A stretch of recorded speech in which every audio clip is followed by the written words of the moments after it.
Hello दोस्तों, कैसी हो आप लोग। आई होप आप सभी अच्छे होंगे, मजे में होंगे। मेरा नाम है भारती और मैं आज आप लोगों के लिए क्लास 8 साइंस बुक का एक रैपिड रिवीजन लेकर आई हूँ, जिस चैप्टर का नाम है फ्रिक्शन। तो देखिए, समझ लेते हैं आखिर ये फ्रिक्शन होती क्या है। तो friction is a type of contact force which oppose the motion. Friction एक कॉन्टैक्ट फोर्स है। हमने पढ़ रखा था कि कॉन्टैक्ट फोर्स दो तरीके के होते हैं। पहला होता है फ्रिक्शनल और दूसरा होता है मस्कुलर। तो ये पहला है कॉन्टैक्ट फोर्स, जो कि अपोज करता है मोशन को। अब देखो, मोशन मतलब कि कोई ऑब्जेक्ट है वो इस डायरेक्शन में मूव कर रही है, और ये जो फ्रिक्शनल फोर्स है ये ठीक इसको ऑपोजिट लगेगी। अब चाहे ऑब्जेक्ट इधर से इधर की तरफ आएगी तो इसके ऑपोजिट, अगर ये इधर जाएगी तो फिर ऐसे ऑपोजिट। हमेशा ये ऑब्जेक्ट के, मूविंग ऑब्जेक्ट के, या तो फिर जो भी ऑब्जेक्ट मोशन में रहेगी उसके हमेशा ऑपोजिट रहेगी। अब चलिए समझते हैं फैक्टर्स अफेक्टिंग द फ्रिक्शन। ऐसे कौन कौन से फैक्टर हैं जो कि फ्रिक्शन को अफेक्ट करते हैं। तो सबसे पहला नेचर ऑफ कॉन्टैक्टिंग सरफेस, मतलब वो जो दो सरफेस कांटेक्ट होती है उसका सरफेस कैसा है, रफ सरफेस है या स्मूथ सरफेस है, वही होता है पहला जो फ्रिक्शन को अफेक्ट करती है। अब देखो, जैसे रफ सरफेस रहेगी तो उसमें अप्स एंड डाउन्स ज्यादा रहेंगे, और जिसके वजह से वो अगर एक दूसरे में इंटरलॉक हो जाएंगे तो वहां पर फ्रिक्शन ज्यादा लगेगी। फिर दूसरा है force pressing two surface together. अब जैसे देखो, हमें अगर कोई इतना छोटा सा लकड़ी है और उसे हमें खींचते हुए लेकर आनी है, या एक बोरा, सीमेंट का एक बड़ा सा बोरा रहेगा उसे खींच कर लानी है, दोनों में देखो, दोनों का अगर सरफेस एक जैसा रहेगा, उसके बाद उस दोनों का वेट अलग अलग रहेंगे, और इसके वजह से वेट अलग होने की वजह से वहां पर प्रेशर अलग लगेगा, और इसके वजह से भी फ्रिक्शन अफेक्ट होती है। तो ये दो फैक्टर्स थे जो कि फ्रिक्शन को अफेक्ट करते हैं। अब देखते हैं कि कॉजेज किस चीज की वजह से भी, तो इसका भी यही होगा, रफनेस। रफ के वजह से ही वो जिस ऑब्जेक्ट जो होता है वो रफ होता है, और इसी की वजह से ये फ्रिक्शन होती है। अब नेक्स्ट चलिए समझते हैं कि लिमिटिंग फोर्स ऑफ फ्रिक्शन क्या होती है। देखिए, कोई ऑब्जेक्ट है और जब वो मोशन में आने लग जाती है, रेस्ट से जैसे मोशन में आती है, तो उस पर जितना फोर्स लगाते हैं वही होता है हमारा लिमिटिंग फोर्स ऑफ फ्रिक्शन। जैसे ये कोई ब्लॉक है और इस पर हमने यहाँ पर से फोर्स लगाया, यहाँ पर हमने 3 न्यूटन का फोर्स लगाया।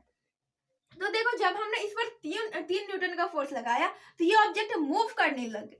मतलब कि 3 न्यूटन से अगर पहले हम 3 न्यूटन से पहले कम जितना भी फोर्स लगाएंगे उससे ये ऑब्जेक्ट मूव नहीं करेगी, और 3 न्यूटन के बाद ये मूव करने लगे, दैट मीन्स का इसका लिमिटिंग फोर्स ऑफ फ्रिक्शन क्या होगी, 3 न्यूटन होगी। मतलब जब ऑब्जेक्ट रेस्ट से मोशन में आने लग जाती, उस टाइम जो वहां पर जितना फोर्स लगा रहे होते हैं वही होता है लिमिटिंग फोर्स ऑफ फ्रिक्शन। अब चलिए समझते हैं कि टाइप्स ऑफ फ्रिक्शन, आखिर ये फ्रिक्शन होते कितने तरीके के। तो 3 टाइप्स होते हैं इनके। पहला होता है स्टैटिक फ्रिक्शन, दूसरा होता है स्लाइडिंग फ्रिक्शन, और थर्ड होता है रोलिंग फ्रिक्शन। अब ये स्टैटिक फ्रिक्शन क्या होती है, देखो ये स्टैटिक फ्रिक्शन जो ये सेल्फ एडजस्टमेंट होती है। सेल्फ एडजस्टमेंट मतलब कि ये जो हमेशा, ये स्टैटिक फ्रिक्शन जो है ना, ये हमेशा रेस्ट ऑब्जेक्ट पर लगेगी। अब देखो, ये जो कोई ऑब्जेक्ट है और ये यहाँ पर रखी हुई है, इस पर हमने 3 न्यूटन का फोर्स लगाया, तो ये यहाँ पर जो फ्रिक्शन लग रही है, यहाँ पर जो स्टैटिक फ्रिक्शन है, ये भी इस पर 3 ही न्यूटन का फोर्स लगाएगी। मतलब कि ये मूव नहीं करेगी। जब तक यहाँ पर स्टैटिक फ्रिक्शन रहेगी तब तक ये ऑब्जेक्ट मूव नहीं कर सकती। अब सेकंड है स्लाइडिंग फ्रिक्शन। स्लाइडिंग फ्रिक्शन मतलब जब ऑब्जेक्ट मूव कर रही होती है उस टाइम में जो फ्रिक्शन लगता है वो होता है स्लाइडिंग फ्रिक्शन। और स्लाइडिंग फ्रिक्शन है जो है वो स्टैटिक फ्रिक्शन से कम रहती है, और लिमिटिंग फोर्स ऑफ फ्रिक्शन से भी कम रहती है। अब इसका क्या मतलब हुआ, देखो, जब कोई भी ऑब्जेक्ट रुकी हुई रहती है, रेस्ट में रहती है, तो उसके जो अप्स एंड डाउन्स है वो इंटरलॉक रहते हैं। मतलब कि ये कोई ऑब्जेक्ट है और ये कोई ऑब्जेक्ट है, दोनों के बीच में जो अप्स एंड डाउन्स है वो इंटरलॉक है। तो यहाँ पर इसे मोशन में लाने के लिए हमें इस पर ज्यादा फोर्स लगाना पड़ेगा। लेकिन जब ये मोशन में आ जाएंगे, जब ये मोशन में मूव करते रहेंगे, उस टाइम हम इसे इंटरलॉक होने के लिए जो टाइम लगता है वो टाइम इसे नहीं मिल पाएगा, और ये हमेशा मोशन में रहेगी। तो यहाँ पर इसे कम फोर्स देना पड़ेगा। लेकिन जब ये दोनों में इंटरलॉक थे तो यहाँ पर इसे ज्यादा फ्रिक्शन देना पड़ रहा था। इसलिए ये जो स्लाइडिंग फ्रिक्शन है वो स्टैटिक फ्रिक्शन और लिमिटिंग फोर्स ऑफ फ्रिक्शन से कम है।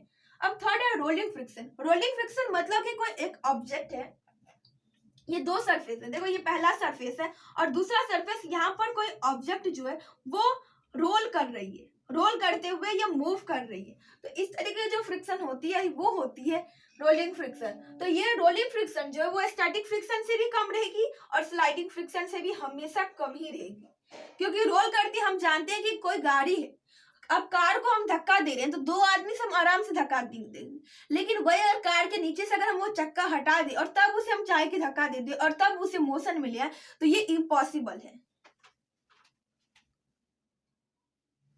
अब नेक्स्ट है फ्लूइड फ्रिक्शन क्या होती है। तो फ्लूइड पर जब फ्रिक्शन लगती है, फ्लूइड जो फ्रिक्शन लगाती है वही होता है फ्लूइड फ्रिक्शन। अब देखिए फ्लूइड क्या किस चीज से बनती है, मतलब फ्लूइड क्या होता है। तो जब भी लिक्विड और गैस मिलती है तो वो फ्लूइड बनाती है। लिक्विड या गैस आप बोल सकते हो, वाटर या एयर मिलती है तो वो लिक्विड बनाती है। अब लिक्विड जो फ्रिक्शन लगाती है वो होता है फ्लूइड फ्रिक्शन, सॉरी जो फ्लूइड जो फ्रिक्शन लगाती है वो होती है फ्लूइड फ्रिक्शन। अब देखो ये जो फ्लूइड फ्रिक्शन है वो तीन चीज पर डिपेंड करती है। पहला है nature of the fluid, nature of the fluid मतलब फ्लूइड का नेचर कैसा है। दूसरा shape of the moving object, shape of the moving object. और थर्ड है speed of the moving object,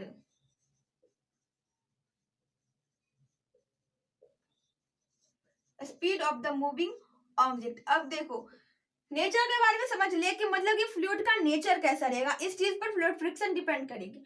और दूसरा shape of the moving object, मतलब मूविंग ऑब्जेक्ट जो ऑब्जेक्ट मूव कर रही है उसका शेप कैसा है। अब इस शेप से क्या फर्क पड़ता है, देखो आप जानते हैं कि जो भी एरोप्लेन वगैरह होती है, जो भी कार वगैरह होती है वो आगे से पॉइंटेड होती है। आप एरोप्लेन को ले लो, हेलीकॉप्टर को ले लो, सब आगे से पॉइंटेड रहती है। शिप्स को ले लो, बोट को, इसके अलावा बर्ड जो होती है, फिश होती है, सबका आगे का पॉइंटेड होता है।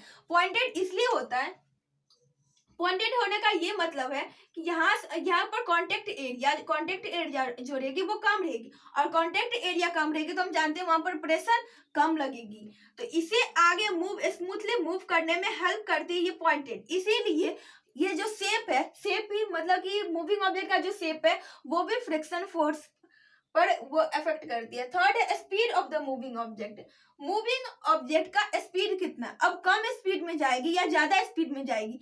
फ्लूइड का भी एक वो भी हमेशा हिलती डुलती रहती है। तो जब एक बात जानो, जब भी नदी में कोई बोट जाती रहती है तो वो उसका भी एक स्पीड होता है, वो भी जल्दी जल्दी आगे बढ़ती है। नहीं तो अगर जल्दी जल्दी आगे नहीं बढ़ेगी तो वो जो लहर आएगी पानी की वो इसे अपने तरफ बहा करके लेकर जाएगी, इसलिए वहां पर स्पीड का होना भी जरूरी है। तो ये तीन चीज है जिस पर फ्लूइड फ्रिक्शन डिपेंड करती है। पहला कि फ्लूइड का नेचर कैसा है, सेकेंड की shape of the moving object, अब जो ऑब्जेक्ट जो मूव कर रही है उसका शेप कैसा है, और थर्ड की स्पीड कितना है मूविंग ऑब्जेक्ट का।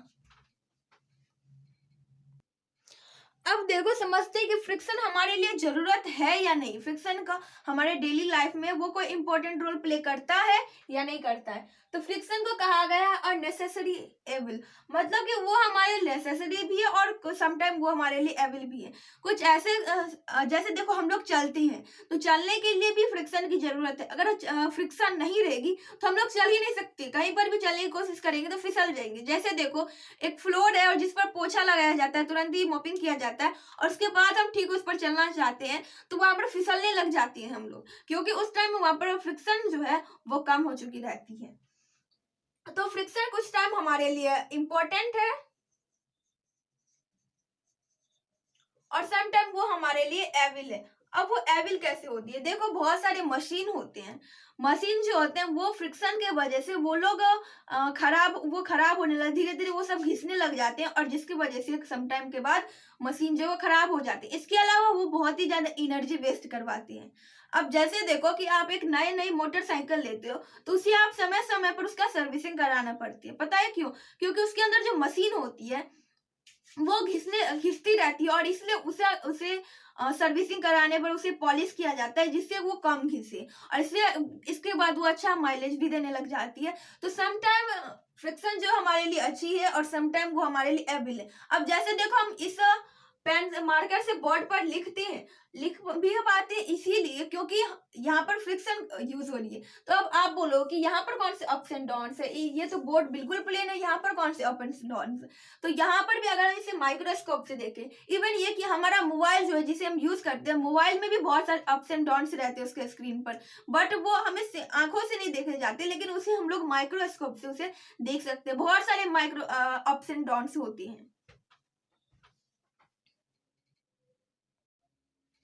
अब चलिए समझ लेते हैं कि मेथड्स ऑफ रिड्यूसिंग फ्रिक्शन, मतलब क्या कुछ ऐसे मेथड्स हैं जिसके वजह से ये जो फ्रिक्शन है उसको कम किया जा सकता है। कम किया जा सकता है, नहीं, ये किया जाता है। अब कुछ मेथड है जैसे पॉलिशिंग, लुब्रिकेटिंग, बॉल बियरिंग, ये 3 मेथड हैं जिसके वजह से फ्रिक्शन को रिड्यूस किया जाता है। पहला है पॉलिशिंग, मतलब कि किसी रफ ऑब्जेक्ट को हम पॉलिश कर देते हैं और जिससे वो स्मूथ हो जाती है। अब जैसे देखो कि हमारे घर में नया नया गेट लगता है, तो उसे अगर वो मेटल का रहता है तो उसे आयरन से, सैंड पेपर से, या तो फिर लकड़ी का रहता है तो उसे मशीन सबसे घिसा जाता है जिससे वो पॉलिश हो जाए और वहाँ उसमें जो रफनेस है वो कम हो जाए। दूसरा है लुब्रिकेटिंग। लुब्रिकेटिंग में क्या होता है, इनकी देखो ये अप्स एंड डाउन्स होते हैं, हम जानते हैं सब चीज में अप्स एंड डाउन्स होते हैं। तो इसमें कुछ ऐसे मटेरियल डाल दिए जाते हैं जो कि इसको प्लेन बना देती है, मतलब इस गैप जो होती है बीच में, इसमें पूरा वो भर जाती है और प्लेन बना देती है। जैसे देखो हम लोग कैरम बोर्ड खेलते हैं तो उसमें बोर्ड पर हम लोग पाउडर डालते हैं। पाउडर इसलिए डालते हैं ताकि वो जो है पूरा एकदम प्लेन हो जाए, स्मूथ हो जाए और जिस पर स्ट्राइकर अच्छे से मूव कर सके। तो वो क्या होते हैं, वो उस गैप को भर देती है और जिसके वजह से यहाँ पर ये जो स्ट्राइकर लेगी वो अच्छे से इधर से उधर मूव कर सकती है। इसके अलावा ये तो सॉलिड का हो गया।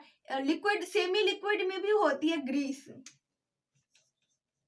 हम लोग जानते हैं कि ग्रीस का यूज करके हम लोग फ्रिक्शन को रिड्यूस कर सकते हैं। इसके अलावा अगर हम लोग लिक्विड की बात करें तो ऑयल का यूज करके हम लोग फ्रिक्शन को रिड्यूस कर सकते हैं। फिर है बॉल बियरिंग। देखो हम लोग जानते हैं कि व्हीकल्स में बॉल बियरिंग होती है। बॉल बियरिंग में क्या होती है कि इसमें छोटे छोटे बॉल लगे रहते हैं। हम जानते हैं कि यहाँ पर जहां पर भी बॉल रहेंगे वहां पर कौन सा फ्रिक्शन लगेगा, वहां पर लगेगी रोलिंग फ्रिक्शन। और हम जानते हैं कि रोलिंग फ्रिक्शन जो है वो स्टैटिक फ्रिक्शन और स्लाइडिंग फ्रिक्शन से कम है, इसलिए यहाँ पर एनर्जी कम लगती है। तो इसी के साथ आज का जो हमारा वीडियो था जिसमें हम फ्रिक्शन को कंप्लीट पढ़ने वाले थे वो हमारा कंप्लीट हो चुका है। अगर ये वीडियो आप लोगों के लिए यूजफुल रहा तो प्लीज वीडियो को कर दीजिए लाइक और अपने दोस्तों के पास कीजिएगा share. Bye bye, take care, thanks for watching.